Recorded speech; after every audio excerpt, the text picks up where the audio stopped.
Hello friends, வாங்க இன்றைக்கி நம்ம நூடுல்ஸ் செய்யலாம். தேவையான பொருள் பார்த்துக்கலாம். இது பாருங்கள், தண்ணி சூடு பண்ணி வச்சுருக்கேன். இதில் நூடுல்ஸ் போட்டு வேக வச்சுக்கலாம். நல்லா வெந்துருச்சு.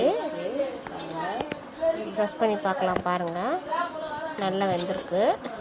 இதை நம்ம இப்போ ஒரு சைடில் ஒரு பாத்திரத்தில் கொட்டி வடிகட்டிடலாம். சூடு தண்ணியை மட்டும் நூடுல்ஸ் தனியாகவும், அதுக்கு மேலே ஒரு டீஸ்பூன் ஆயில் போட்டால் நூடுல்ஸ்லாம் ஒட்டாமல் தனித்தனியாகவும் இருக்கும்.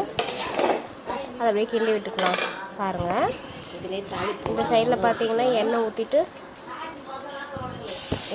வெங்காயம் பச்சை மிளகாய் போட்டு நல்லா வதக்கிக்கலாம்.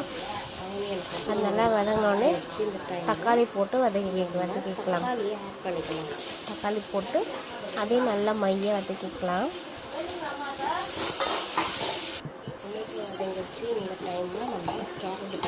தக்காளி வதங்கினோடனே இப்போ கேரட் பீன்ஸ் போட்டு அதையும் நல்லா வதக்கிக்கலாம்.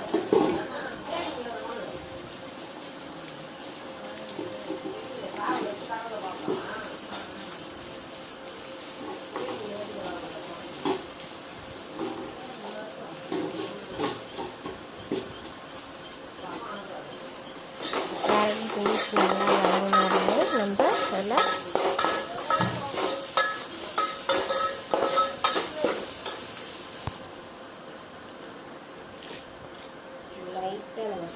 சால்ட் ஆட் பண்ணிக்கலாம்.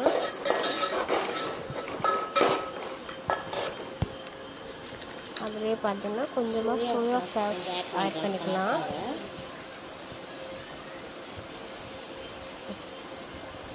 இதை மிக்ஸ் பண்ணி விட்டுட்டு இதிலே பார்த்தீங்கன்னா இது டொமேட்டோ சாஸ் அதுவும் கொஞ்சம் ஆட் பண்ணிக்கலாம்.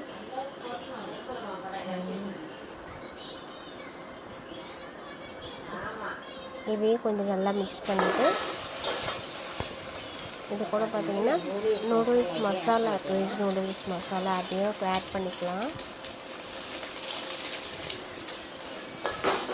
அதையும் நல்லா மிக்ஸ் பண்ணிக்கலாம். நல்லா மிக்ஸ் ஆனோடனே இப்போ நம்ம பார்த்தீங்கன்னா நூடுல்ஸை கொஞ்சம் கொஞ்சமாக போட்டு மிக்ஸ் பண்ணிக்கலாம். பாருங்கள், நூடுல்ஸ் போட்டு அப்படியே நம்ம இப்போ கிளறி விட்டுக்கலாம்.